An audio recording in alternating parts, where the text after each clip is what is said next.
Miami Mike, what's going on? Thanks for having me, bro. Absolutely, bro. First of all, it's good to finally get a chance to chop it up with you officially on the air. You know what I'm saying? On our platform. I thought I was on here before. Yeah, but not like we finna talk now. Okay. We finna get into some shit. I'm just telling you right now before we even start. You feel what I'm saying? I'm with so it. It's gonna be a little bit deeper. You know what I'm saying? That was a short one. This is gonna be a little bit longer. I don't want to hold up your time, but guess what? Let's get to it, bro. So you've been doing this for a long time, brother. You know what I'm saying? You've been out here grinding for years. You got a lot of different platforms that you got going on. You know what I'm saying? You in the industry, but the scope of it stretches out beyond music. You feel what I'm saying? As far as the grind. So first of all, I just want you to introduce yourself to my people that's watching right there on my camera so we can make this official. My name's CEO Miami Mike. I'm the CEO of Punch Entertainment, the founder of A Plus Consulting. In case you don't know what A Plus Consulting is, it's a consulting company. I consult labels and brands. I've helped make over 25 millionaires. And I own the sub shop. I discovered Soulja Boy. I hired Memphis hit the Quan. He's the third most viewed person on TikTok. And I got a lot of business. I got the Poetry Foundation. I'm the president of the Soulja Boy label. I'm just a habitual entrepreneur, you know. I'm out here working. That's the point. That's the point. And the Southern Entertainment Awards is fitting that you will win this at this particular award show because this encompasses more than just artists. It encompasses more than just music. I think this right here is really just built and designed for the independent grind period across the board. Yeah, you feel what I'm saying? They give boutiques awards. Right. You know, everybody. It's like I say, it's just more than music. It's outside of music. It's like it's for all kind of businesses. You know what I'm saying? I saw in there they gave the Slept On Model of the Year. That's dope. Right. I never heard of Slept On Producer, but you know, it just give a lot of people opportunities to win an award, and they award you for your hard work. You know, and it's good to be recognized for anything.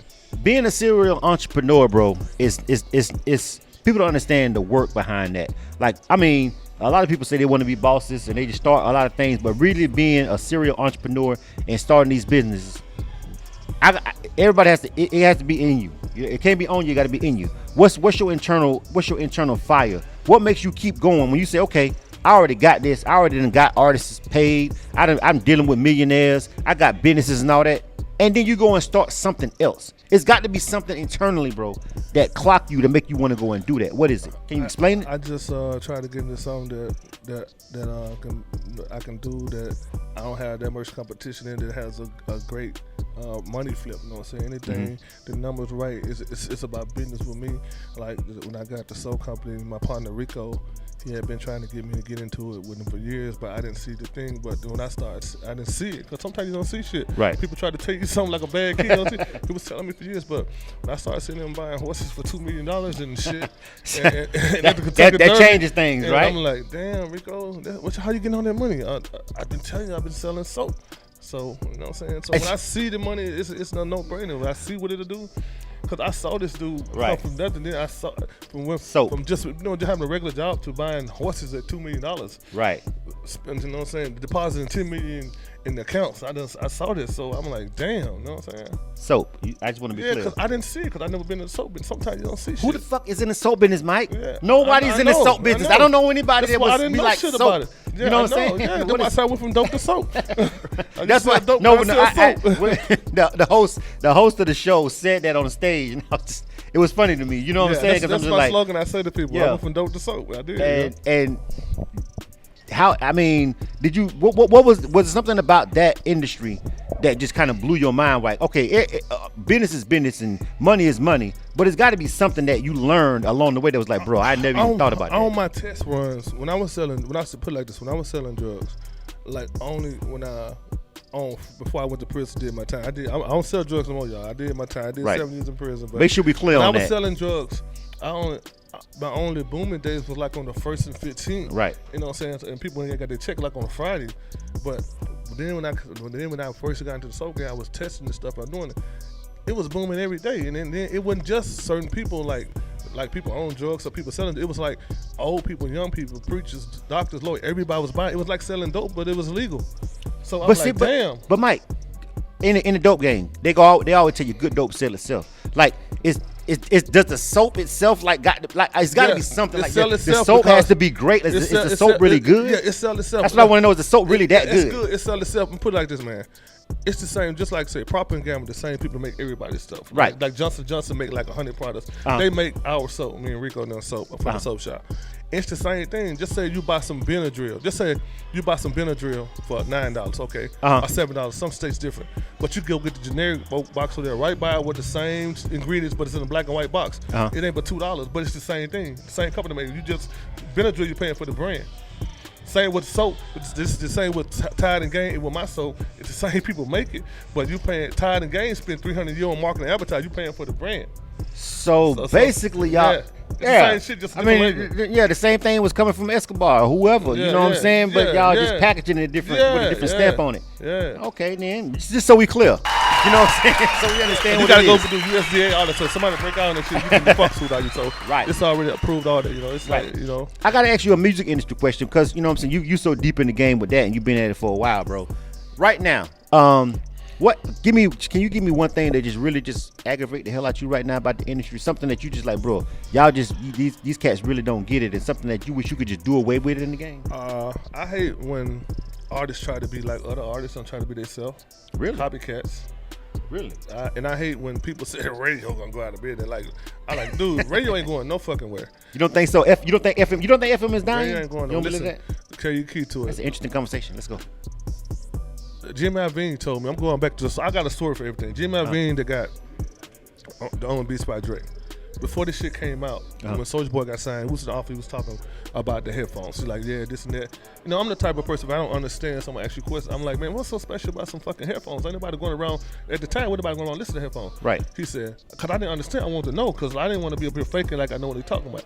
We was in the office full of people, and he said, Mike, this is what he told me, man. He said, Mike, people finna stop buying music, but they ain't gonna stop listening to it. I said, wow.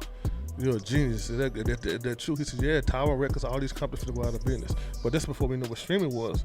But that's what it was gonna go into, but they didn't know the name of it yet. They're gonna stop buying it, but they're gonna stop listening to it. I said, wow, that make a lot of sense. Exactly. And that do make sense. And everything he said, like the Tower Record went out of business, Blockbuster, all that stuff went out of business. But at the same time, radio was already streaming. We didn't know it. That's when you pay to get your commercial on the radio, that's the same thing YouTube and Spotify doing now. They play your music and play a commercial. They got that off radio. Right. Radio, you've been streaming with radio, you didn't know it. So radio ain't going nowhere. It's 8 billion people in the world. Ain't but 1 billion people on the social media. Right. So that means 1 out of 7 people you meet don't have a social media. Right. Or not on the internet. They might go on a website time to time. They might not have a Facebook in it. So this is the people you're around. It's a billion people. A lot of people got social media, but every car you come with a radio. A car don't come with TV. Right. Everybody got a radio before they have a TV, so you're gonna always listen. And then Netflix, all this stuff took the streaming thing. Like you don't never own a movie, but you can listen to it streaming. Same thing with radio. You don't own the music, but you listen to it. How the radio get paid is with advertising and sponsors. So it's not going nowhere. If it wasn't going nowhere, the big labels would never use it. Okay. Just like a song go viral on the internet right now. In 6-7 weeks, it's gonna die down. I don't know why, because another song gonna knock it out. The internet is over. It's so many people on it. It's gonna knock the next song out because it's gonna. It's a viral song only lasts 6 to 12 weeks. If it lasts that long, if you don't go with radio behind it, get it on Spotify, Spotify playlist, get a music video to it, and get it on YouTube playlist, and get it on the radio station rotation. It's gonna die down. Right. I get it. So everybody don't listen. Everybody listen to radio. They don't listen. So it's the same thing, just a different delivery method. Yeah. Essentially. Yeah. I got just a caveat to what you just said, because you casually said, well, I was just in there talking to Jimmy Iovine. Like how the fuck do you get in a room with Jimmy Iovine? You know what I'm saying? How does that happen? Like everybody can't just have a conversation with him like that. When Soulja first got signed. Yeah. We just have no. And that brings me back to the beginning of your grind. Yeah. You feel what I'm saying? Soulja got signed. We was in the room, and we were just talking, man. We just had dinner. It was like in his office. He had a big ass office. We just in there talking and shit. And he was just so excited about the headphones. I had hundreds of pair. I was getting to all my family. And I like, Mr. Iovine, how are you gonna promote this? He said, I own Interscope. Soulja Boy video 50 cents. Everybody out here, I'm gonna just throw it in their video. They're gonna market it for me for free. I'm not gonna pay them. I own the label. I'm just gonna put it in their video. And that's what he did. That's simple. One other question, because I don't want to hold you up. I'm with you, man. You told me a couple of days I better do an interview with you, and I got to do it. All right. It's in my itinerary. That's all right. So, fast forward, Soulja Boy, when he came out, you know what I'm saying, in the MySpace, quote unquote MySpace era. You feel what I'm saying? That's what they want to call it. And he popped off. Now we in, I feel, and I just want to know if you agree with me, we in the TikTok era. You feel what I'm saying? We in the era of another internet platform, another platform that can completely just change a person's life overnight. You know what I'm saying? With one post or a couple of posts. You know what I'm saying? Let me show you something. You said with the TikTok era. This is from TikTok. Look at that. The top 10 artists streamed on TikTok. Lil Nas X. I'm reading this out to y'all because I want to make sure we document. Number 3 is my artist, I Heart Memphis, hit the coin. He's the only one that's not signed. He got 13 million followers. He's one of the most viewed person. Cause you just gotta know how to do this internet shit. One fucker gave him $30,000 for any last week just to do a post with him. That's how hard he is on TikTok.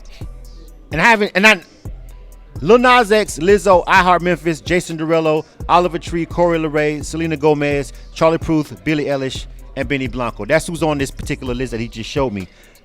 How do you? So why not? Why isn't he? Like you said, he's not signed. Like, well, why? No, he was signed. I'm just saying that show you that we just know how to do our internet shit. Right. You know what I'm saying? No, he was signed, but you know he had to. Yeah, no, I know he was, but he's the only spot on that list that's not. And he'll probably get signed again soon, but.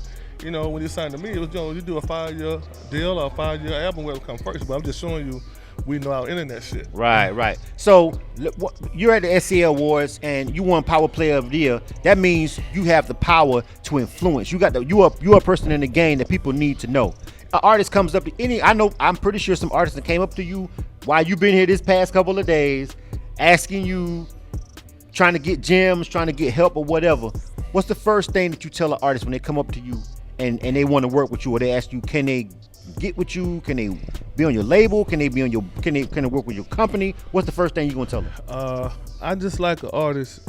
I don't like lazy artists. I don't like an artist think just because they with Miami Mike that they ain't gotta do nothing. I want you to be working and grinding yourself. I don't want no motherfucker like I'm gonna be at the house. I ain't gotta go to the club. I ain't gotta do nothing. Miami Mike gonna do it. No, motherfucker, it's a team. You gotta do the same shit too. I'm gonna go hard as you go. You ain't go hard. I ain't gonna go hard. You know what I'm saying? You know what I'm saying? We gotta do this as a team. You know, some artists, you know, they get lazy and get comfortable. You can't do it. You gotta always grind. You gotta grind till you shine. When you start shining, keep grinding. Some people start shining, they get lazy. When you shine, you gotta keep grinding. Absolutely, man. Good answer. I got one last thing, and this one's probably going to be the most personal one. So we connected on social media, brother, and COVID, when COVID and everything came, and I saw what you went through with that. You feel what I'm saying? But what you might not maybe know about me is I went through the same thing. I was hospitalized. Almost took me out. You know what I'm saying? To the point where I'm calling my wife and I'm giving her the passwords to everything, and I don't know if I'm gonna be able to talk to her again. You feel what I'm saying? Because I couldn't breathe, and I thought that was it. You feel what I'm saying? You feel me? I know you had your struggle with that. I know that personally changed me. So this is a personal question. I know that it personally changed me a lot of things about me and the way I move a little bit after that, because a close brush with that, even though you should be who you're gonna be, but a brush that close for me made me just kind of maneuver a little bit different. First of all, I'm glad that both of us are here to have this interview today. But did that change anything about you? Yeah, man. Cause first of all, I'm the type of person I never get sick. Never been sick a day in my life. Right. I'm healthy as a horse. I had the flu one time, the chicken pox one time. And I caught it from my sisters. And I got 5 sisters. I'm the only son. And when I had that shit, man, like the day I was supposed to make out the 14th day, that's when I couldn't breathe. So, and man, it was like when I was in the hospital, man, they had me on the COVID ICU. So when I went, because my breathing rate was at 60%, so right. I didn't know, you know what I'm saying? Because I knew I couldn't hardly breathe, so the ambulance came and got me. But it was like 4 or 5 people died on the same wing I was on. So I thought that was hurting so bad. I thought I was gonna make it, man. My son called me. I was like, man, I got. I was crying because I thought that's an ambulance. Because I thought I wasn't seeing no one because I was hurting that bad, exactly. and I was that hurting. Right. Then I'm watching the news, all these people dying. Right. Then I said, what made me so different? You know what I'm saying? Right. And the nurse came in and saw me with tears in my eyes. I can't stop. She said, well, you good? I said, no. I said, you need to stop watching it. That's depressing. I said, no. She said, you're going to be all right. And she said, like, you're going to be all right. The doctor said that drug recovery is more amazing than anybody on the wing. So I thought she was just telling me that because... To comfort you. Yeah, man, that shit's serious, man. Motherfucker don't want COVID, man. Like, they think it's a game. You know they got A symptomatic, B symptomatic, you don't feel nothing. But, bro, you get that and you can't breathe, man. It's like, you feel like an elephant sitting on your chest. That's serious, man. Yeah. But then, like, it was... Like, I couldn't walk from the bathroom... From my bed to the bathroom, man. Exactly. I'll be out of breath like I ran 20 miles. Exactly. I'm having a conversation with you because I went through the same exact thing. Mm-hmm. So when I was watching you go through it and on social media, and I was like, bro, it's crazy. Like, you know what I'm saying? Like, and it was people in the industry. 6 months before I can bend over without getting dizzy, tie my shoe. You know, right? After I had it. So people don't know all that shit. Did it make you appreciate everything a little bit more? Because it did for me. You know what I'm saying? Yeah, man. Because you know anybody got a brush with death like that close. And man, somebody's they lying because Yeah. you just like, man, I should have did this, I should have did that, I should have been nicer to this person, Right. I should have did this. So All of that a goes lot to of shit hit. You know what I'm saying? Yeah. But I was already humble before this, but I'm way more humble now because my name Miami Mike ain't nothing but an acronym that means humble. Cause like my name Miami stands for money isn't a major issue. Even though I have condos and houses in Miami, but I'm not from Miami. But my name is an acronym, just like Drake stands for Duke Right and Kill Everything. Just like Memphis Bleak, not from Memphis, Jay-Z boy, but Memphis stands for Making Easy Money, Pimpin' Hoes and Style. So my name, Miami Mike, is just saying for money isn't a major issue. It ain't about money, it's about how you treat people. You know what I'm saying? I don't care if a person got $200 in their account, $200 million. That's their money, they don't owe me nothing. A lot of people think you owe them money, you don't owe nobody nothing. You fall out with people like that. And on the flip side, I don't care if you make $200 a week or $200 million, $20 million a week. You know what I'm saying? That's your money.